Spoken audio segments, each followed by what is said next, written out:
Novgorod பகுதியில் உள்ள அதிபர் புதின் இல்லத்தை தாக்க உக்ரைன் அனுப்பிய ட்ரோன் சுட்டு வீழ்த்தியதாக கூறிய ரஷ்யா தற்போது அது தொடர்பான வீடியோவை வெளியிட்டுள்ளது.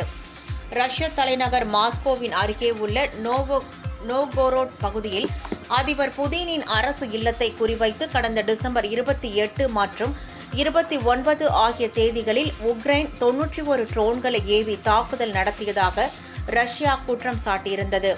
இந்த நிலையில் இது தொடர்பான வீடியோவை ரஷ்ய பாதுகாப்பு அமைச்சகம் வெளியிட்டுள்ளது.